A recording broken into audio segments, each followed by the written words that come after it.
I speak to you today with feelings of profound sorrow.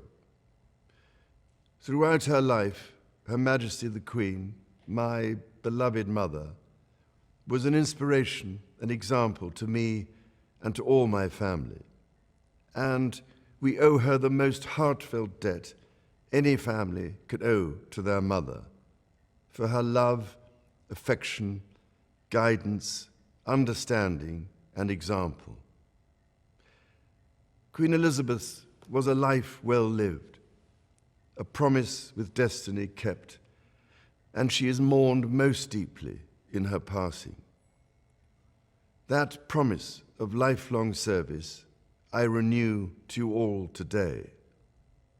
Alongside the personal grief that all my family are feeling, we also share with so many of you in the United Kingdom, in all the countries where the Queen was head of state, in the Commonwealth and across the world, a deep sense of gratitude for the more than 70 years in which my mother, as Queen, served the people of so many nations.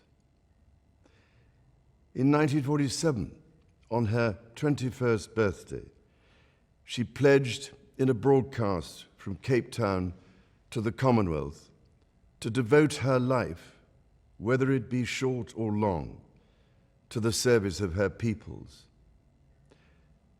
That was more than a promise. It was a profound personal commitment which defined her whole life. She made sacrifices for duty. Her dedication and devotion as sovereign never wavered through times of change and progress, through times of joy and celebration, and through times of sadness and loss.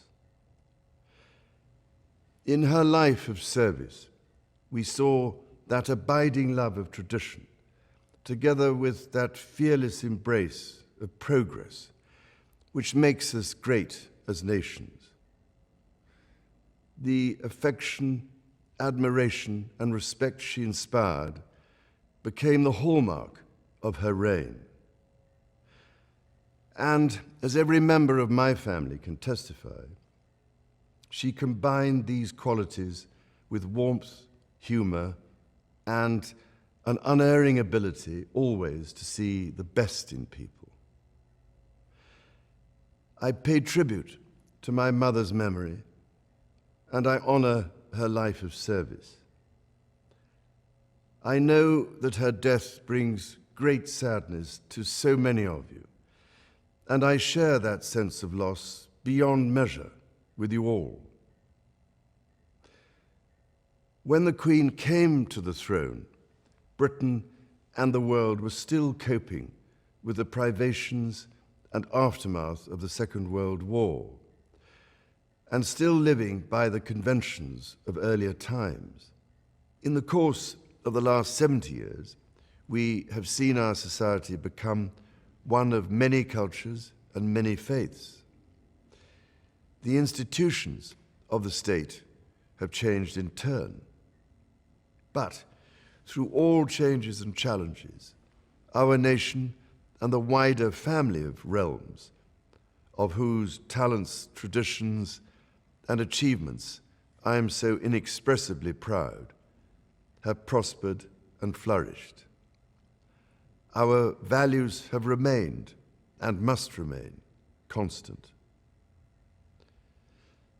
The role and the duties of monarchy also remain, as does the sovereign's particular relationship and responsibility towards the Church of England, the church in which my own faith is so deeply rooted.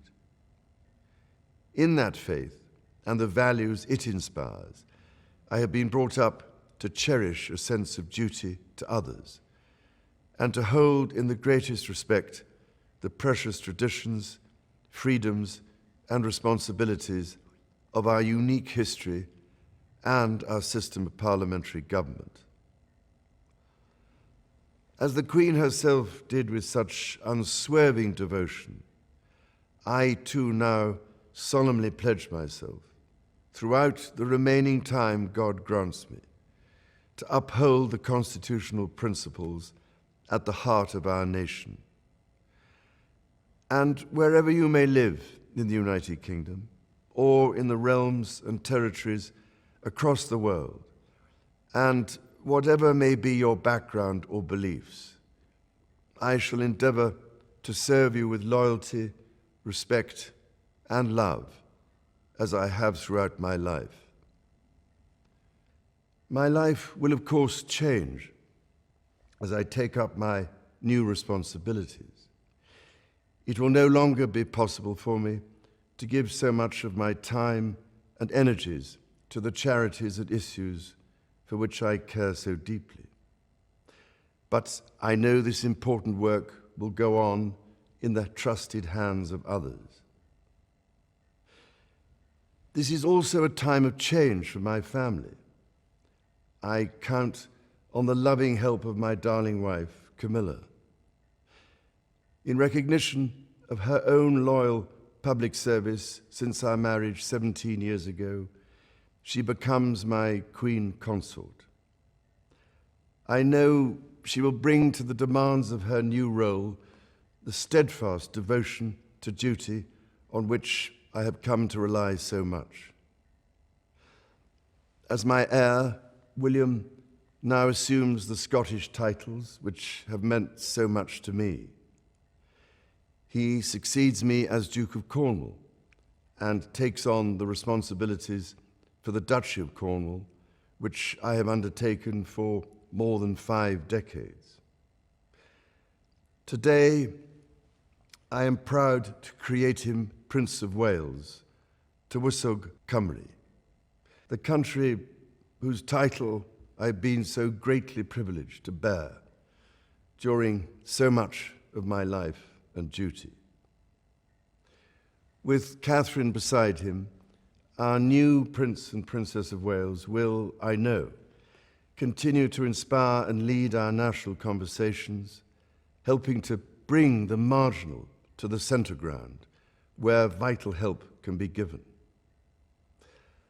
I want also to express my love for Harry and Meghan as they continue to build their lives overseas. In a little over a week's time, we will come together as a nation, as a Commonwealth, and indeed a global community, to lay my beloved mother to rest. In our sorrow, let us remember and draw strength from the light of her example. On behalf of all my family, I can only offer the most sincere and heartfelt thanks for your condolences and support. They mean more to me than I can ever possibly express. And to my darling Mama, as you begin your last great journey to join my dear late Papa, I want simply to say this: thank you.